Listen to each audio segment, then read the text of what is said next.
गरीब हो या धनवान, सबकी शिक्षा एक समान का संकल्प हमारा है। और इन्हीं दोनों महान संकल्पों को लेकर के जन अधिकार पार्टी के राष्ट्रीय अध्यक्ष माननीय बाबू सिंह कुशवाहा जी के नेतृत्व में हम लोगों ने रथ यात्रा का आयोजन किया है। और जो ये रथ यात्रा आपके समक्ष प्रस्तुत है, माननीय राष्ट्रीय अध्यक्ष जी मंच पर आ रहे हैं और 2 शब्द आप लोगों को कहेंगे। जन अधिकार पार्टी के राष्ट्रीय अध्यक्ष माननीय बाबू सिंह कुशवाहा जी आपके बीच में आ रहे हैं। जन अधिकार पार्टी, माननीय बाबू सिंह कुशवाहा।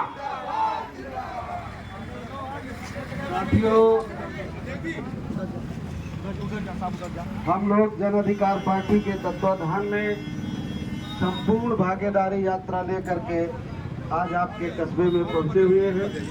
इस यात्रा का मकसद है कि हमारे देश में जाति जनगणना हो और जाति जनगणना के बाद जिस समाज की जितनी आबादी हो, आबादी के हिसाब से उसे हर क्षेत्र में हिस्सेदारी और भागीदारी मिले। चाहे वो सरकारी नौकरियां हो, प्राइवेट सेक्टर की नौकरियां हो, जल जंगल जमीन हो, ठेके पट्टे हो, जीवन के हर क्षेत्र में इस देश के गरीब और कमजोर को, पिछड़े को, दलित को, आदिवासी को, अक़लियत को उसकी जनसंख्या के हिसाब से हिस्सेदारी और भागीदारी मिले।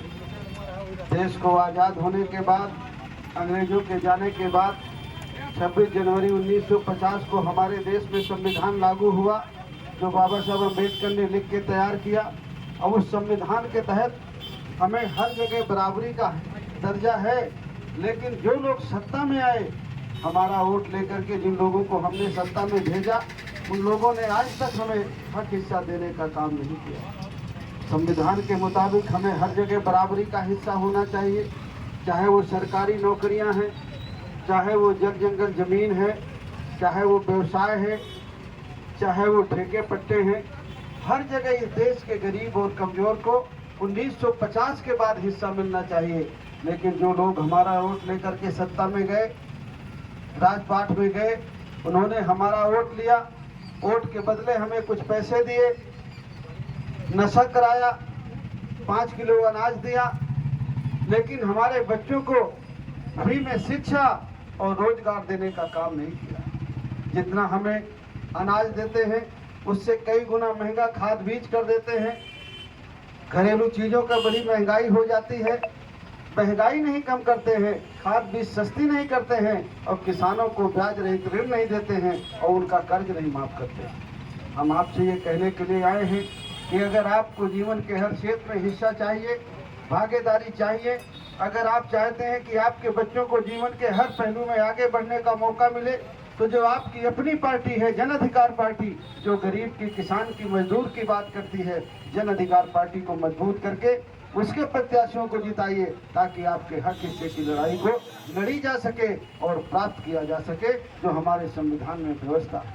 साथियों, इसी तरह हमारे देश में दोहरी शिक्षा नीति है। एक तरफ प्राइमरी स्कूल है, दूसरी तरफ कॉन्वेंट स्कूल है। दोनों में स्कूलों में शिक्षा अलग अलग है। इसलिए हम चाहते हैं कि 1 से 8 तक की पढ़ाई, चाहे वो प्राइमरी स्कूल की, जूनियर हाई स्कूल की हो सरकारी, चाहे वो कॉन्वेंट की हो, एक किताब हो, एक पाठ्यक्रम हो, एक पढ़ाई हो। तो हम लोग साथी हमारे नारा लगाते हैं कि गरीब हो या धनवान, सबकी शिक्षा एक समान। लेकिन ये सारा काम उन्हीं के हाथ में होता है जो हमारी वोट से जीत करके जाते हैं। अगर हम चाहते हैं कि एक समान शिक्षा पद्धति हो, अगर हम चाहते हैं कि जिसकी जितनी संख्या उसकी उतनी हिस्सेदारी, तो आपको जन अधिकार पार्टी को मजबूत करके उसके प्रत्याशियों को जिता करके भेजना होगा दिल्ली की लोकसभा में, और उसके बाद विधानसभा के चुनाव में जिताना होगा। तब हमारी समस्याओं का समाधान होगा। हमारे साथ इस यात्रा में हमारे प्रदेश महासचिव नसीम खान भाव, हमारे प्रदेश महासचिव रामकृष्ण प्रजापति जी, हमारे राष्ट्रीय महासचिव लखन राज पासी साहब, हमारे प्रदेश अध्यक्ष जी चंद्रसेन पाल साहब, हमारे यूथ विंग के अध्यक्ष चंद्रसेन पाल साहब, हमारे प्रदेश के महासचिव रामधनी निषाद जी, हमारे प्रदेश महासचिव दिनेश वर्मा जी, हमारी प्रदेश महासचिव रानी सिंह मौर्य जी, बहुत सारे साथी इस यात्रा में चल रहे हैं। आपसे भी अपील करेंगे कि अगर हमारी बातें ये सही हो तो आप लोग भी इस यात्रा में जुड़ करके हमारा और हमारे साथियों का मनोबल बढ़ाएं और इस हक हिस्से की लड़ाई को मजबूत करें। बहुत बहुत धन्यवाद। जिंदाबाद जिंदाबाद।